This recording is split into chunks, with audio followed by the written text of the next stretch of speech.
Hi there. My name is Kristina Ray. I worked with Dr. Joanne Lutkich on this presentation, and I'm really excited to talk to you about Edward Munch.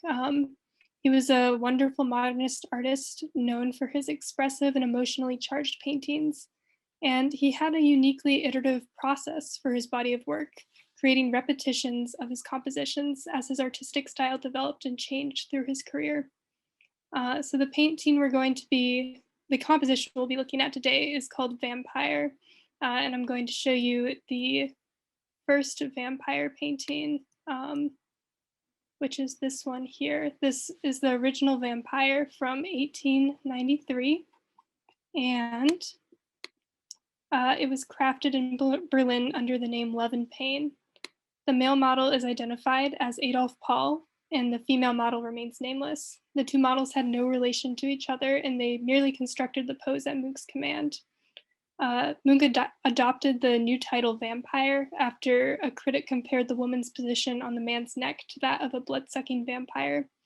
The interpretation plays with the idea of a woman's dominance in a relationship, a composition that can either be read as a love that's draining the man, or one where he's vulnerable and weak in the presence of a strong and loving figure.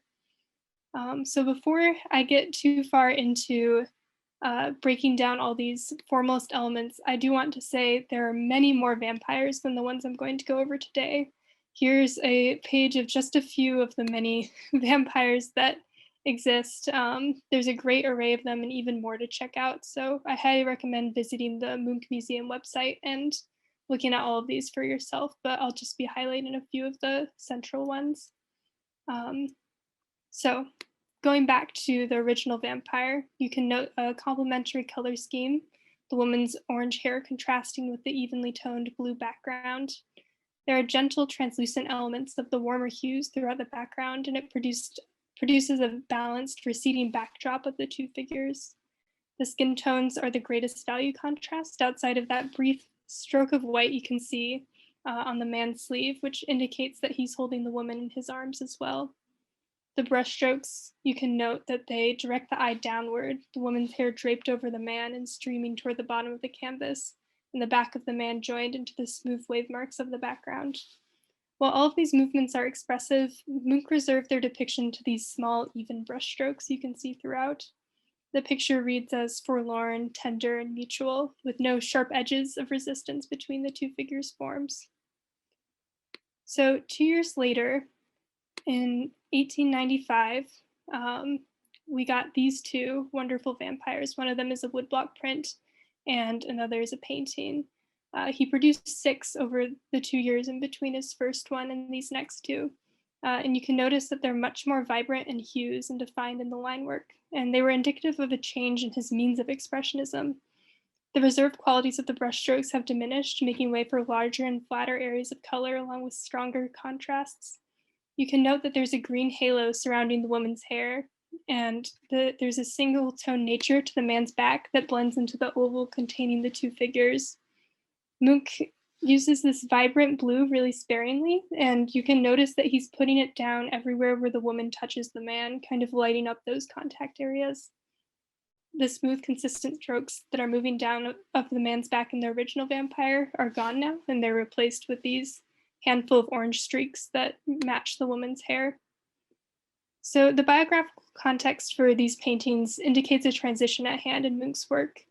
He produced his second iteration of Vampire after he had taken a trip back to his home in Oslo, and more specifically, after the creation of the Scream, which I'm sure you're all familiar with, the one that goes like this. Yeah, it's one of his most well-known paintings. And the Scream spawned from a petrifying feeling of terror that Munch experienced on Ekberg, east of Oslo, Norway, at sunset. His sister, Laura, had recently been admitted into a mental hospital that he was likely on his way to visit, and a slaughterhouse nearby produced an actual horrifying scream that filled the air. Munch described his emotions after finishing the picture. I was being stretched to the limit. Nature was screaming in my blood. I was at a breaking point. You know my pictures, you know it all. You know I felt it all. After that, I gave up all hope of ever being able to love again.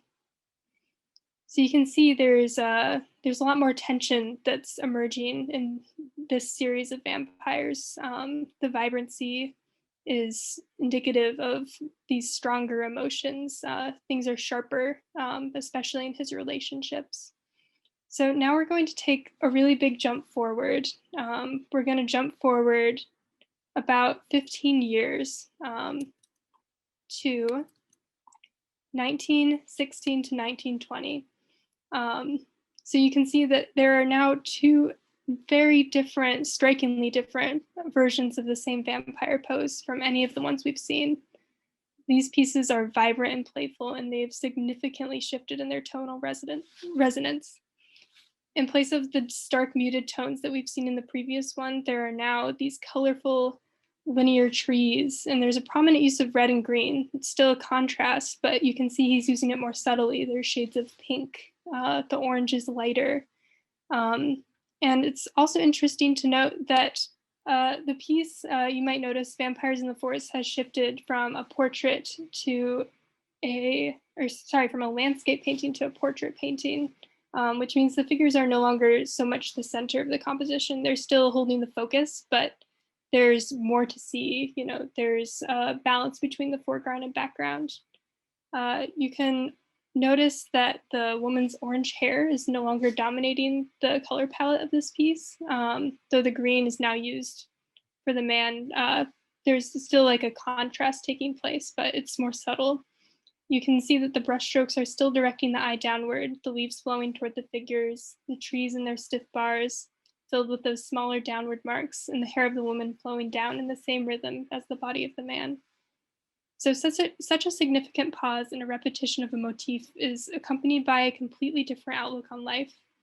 For Munch, the changes between his first vampire and his late vampire compositions varied from multiple stays at a sanatorium for alcoholism, a hand disfigurement, several cross-country moves, and a slow deterioration of his mental health, in which he was committed to an asylum for extreme paranoia in 1908.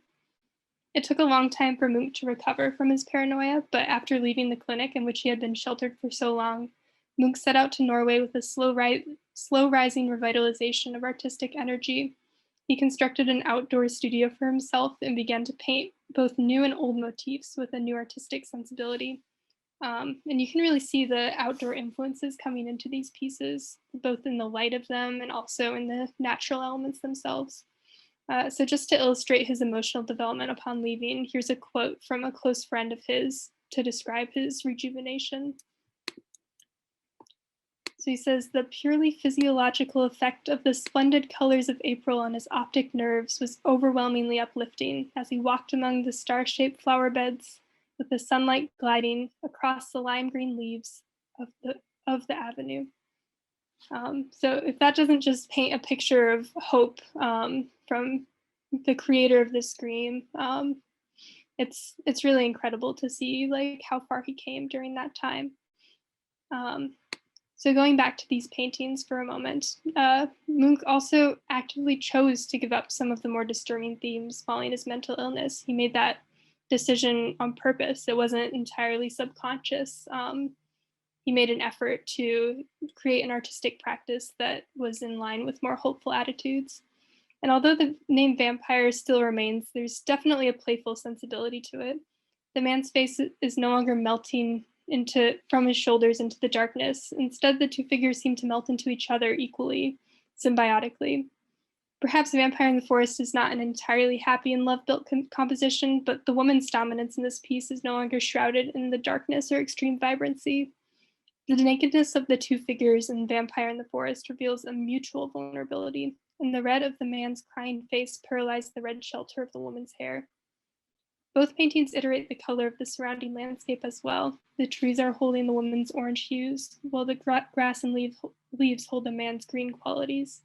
The trees are rooted and stable, and the leaves are flighty and descend. It's an illustrative piece, an arrival of new meanings derived from the same composition of figures.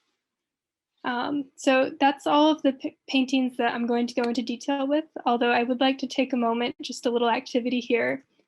So here are the paintings I showed you at the beginning. And among these, there are 2 sketches and 2 paintings that occur after Munch's revitalization and recovery. And so I want you to take a moment and see if you can figure out which two paintings came afterward. And if you want to throw any guesses out there, feel free to just talk out. So we should just reference the paintings that came after, not drawings. Yeah, the sketches I think they're a little ambiguous, so the paintings are more defined, I would say. Yeah, I'm going for the one on the far right bottom as one of those. This one? Yes, that one, yes. This one is in fact an old one. What about the one to the left of it? The one to the left? Yes, that is one of them. Good job. What can I say? What's this one? I mean, the orange and black. This one? Yeah. This one is actually an older one. It's from around 1902, I believe. But it's really interesting, isn't it? Really It looks like it was done like 2 years ago. Yeah, no, it definitely has a modern flair to it. Okay, any last guesses? So the one next to that, is that a modern one or after the fact? This one? Yes. This one is also an old one. Yeah, so it's a bit tricky. Okay, I'm gonna do the reveal. Ready? Ta-da! Wait, no. I have one more guess. What about the one in the bottom left corner? Bottom left is old as well. So damn it. I put red squares around all of the newer ones. So these all took place after the revitalization. You can see a lot more light seeping into this one, a strong use of the red and green in this one. This sketch is the reason why I went with the paintings, because it's quite ambiguous, but you can see the colors starting to seep into this sketch down here. Thank you so much. Thank you all for listening. I highly encourage you to go visit all of the other iterations of Munch. He has other paintings that he's done these repeated motifs. So please go explore and enjoy the process. Thank you all so much.